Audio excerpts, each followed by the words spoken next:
Ini kan saya baca juga nih buku punya Ibu, Saatnya Dunia Berubah. Jadi ini Ibu di sini bermula Ibu menceritakan waktu Ibu lagi nonton TV, melihat berita bahwa ada 2 orang anak dan 1 orang ayah yang tiba-tiba menderita panas, kemudian sesak napas dan meninggal dengan sangat cepat pada saat itu. Tapi waktu itu Ibu belum tahu diagnosanya nih, apakah SARS, apakah flu burung gitu. Nah lalu Ibu merasa harus segera kembali ke Jakarta karena berita seperti ini bisa berkembang liar kalau tidak segera dikendalikan. Berarti situasi yang terjadi pada satu negara itu tergantung juga dengan medianya juga ya Bu? Oh sangat. Apakah kalau misalnya pada saat itu, pada waktu wabah flu burung beritanya liar tidak bisa dikendalikan, apakah kondisi yang terjadi pada tahun ini, apakah mungkin terjadi pada saat itu? Oh sangat mungkin.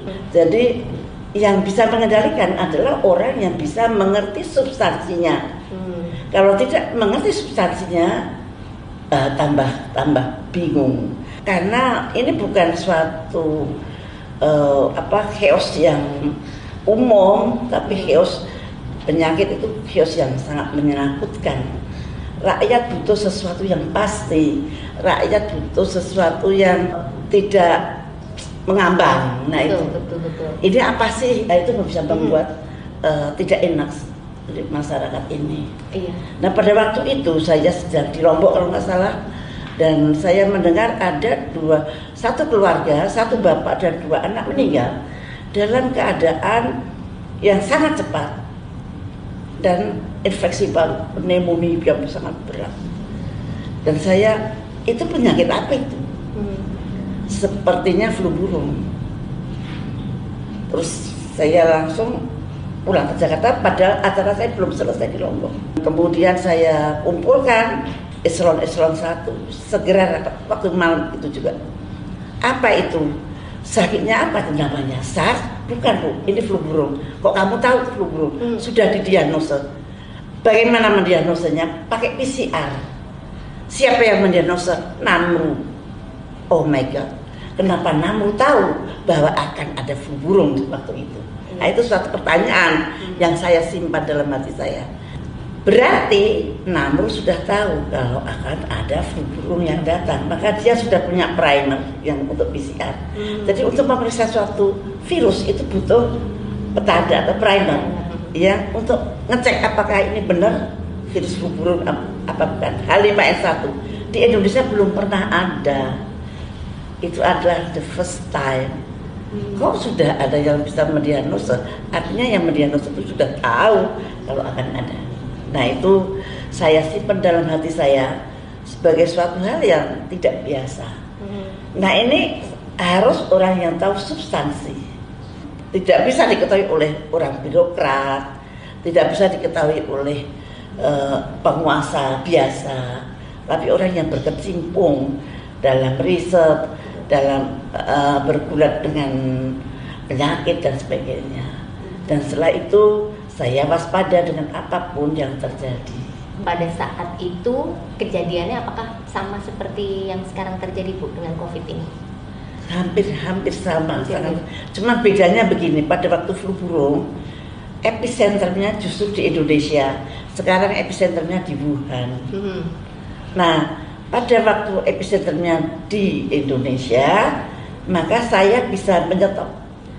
Itu pun juga dengan ilmu pengetahuan. Jadi pada waktu itu WHO mengatakan, dan itu sudah disiarkan di CNN seluruh dunia, bukan di CNN Indonesia, menyiarkan bahwa di Indonesia sudah terjadi human to human transmission. Pak SBY marah, Ibu ini bagaimana terjadi? Apa saya harus ke PBB? Jangan dulu Pak, Bapak kan punya Menteri Kesehatan. Menteri Kesehatan dulu yang maju, baru kalau saya nggak berhasil baru Bapak. Oke ya, harus berhasil, Insya Allah Pak.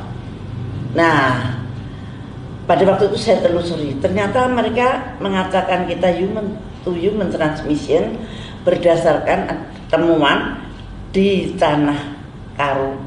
Ada 8 orang yang meninggal, yang menderita flu burung, mati 7 orang. Di mata epidemiolog ini adalah human to human. Tapi di mata saya belum tentu. Karena saya harus meyakinkan virusnya betul nggak human to human. Maka virusnya harus kita periksa di Kabanjahe, desanya Kabanjahe. Kemudian saya perintahkan pada waktu itu ilmuwan saya rekrut semua, bantu saya jadi satu barisan untuk negara. Jadi ahli-ahli virolog jadi satu barisan, tidak seperti sekarang. Sekarang saya lihat barisannya macam-macam, terpecah-pecah. Dulu satu kata, apakah itu virolog, apakah itu dokter ahli, satu kata. Dan apakah itu Menkes, satu kata dengan mereka. Jadi rakyat tidak ragu, rakyat tidak apa sih ini. Nah, pada waktu diperiksa oleh para ahli virologi Indonesia, ternyata tidak ditemukan reseptor human to human. Sehingga saya bisa tegas dengan WHO, you salah kalau mau bilang pandemik Indonesia. Mereka datang dengan 10 epidemiolog yang kelas dunia, persis seperti yang di Wuhan, untuk mendeklar bahwa Indonesia adalah epicentrum flu burung. Tetapi saya dengan tegas, no, aku punya bukti tidak ada human to human. No, saya bilang tidak ada pandemik di Indonesia. Kemudian saya usir orang-orang WHO dari Indonesia, termasuk orang WHO yang official di Indonesia. Pergi kau dari sini karena kau merugikan negara saya. Nah sekarang ini, COVID ini, semua ditentukan dengan epidemiologi.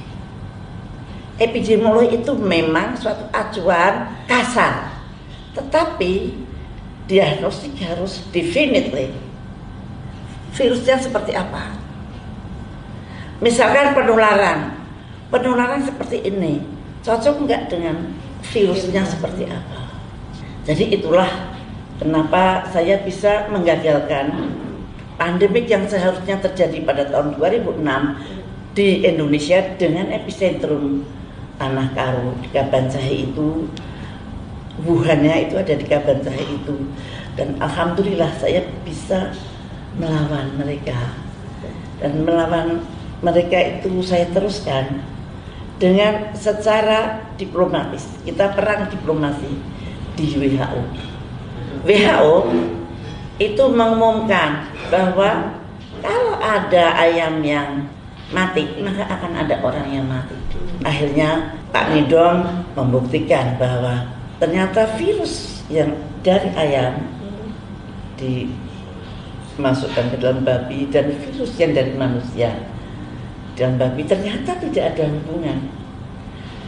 Ternyata virus dari ayam tidak punya reseptor untuk manusia. Artinya WHO yang menakut-nakutin kita waktu itu bahwa ayam itu bisa menular pada Anda, tidak ada buktinya. Itulah kebohongan-kebohongan yang saya dibongkar ya. Saya bongkar. Nah pada waktu COVID ini banyak sekali yang menurut saya tidak masuk di akal, tapi dijalanin gitu. Misalnya apa tuh Bu? Ini kayak virus itu benar nggak sih menular seperti di Wuhan, seperti granat gitu? Iya. Setahu saya nggak ada tuh virus itu menularkan seperti granat gitu. Menularkannya katanya di meja bisa 9 jam. Droplet di meja gitu. Ya, makanya kamu waktu itu negatif kan. Nah itu memang virus itu tuh makhluk hidup. Yang dia bisa hidup kalau nempel di sel manusia yang hidup. Kalau di sel kayu yang mati, saya kira nggak bisa. Karena nggak ada reseptor ya di sini. Katanya iya, nempel itu dia nggak makan. Kalau nggak makan dia akan mati dalam beberapa menit.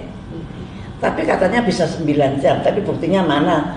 Nah itu pokoknya harus takut lah. Harus takut pokoknya gitu. Tidak logis pun juga jadi seperti logis gitu. Saya juga jadi takut gitu. Mau apa pakai sarung tangan sampai waduh, secara menularnya juga serem banget. Kalau droplet bukan airborne gitu.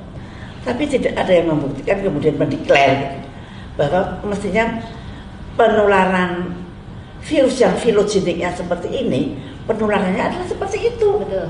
Kalau tidak cocok, berarti tidak disebabkan secara alami.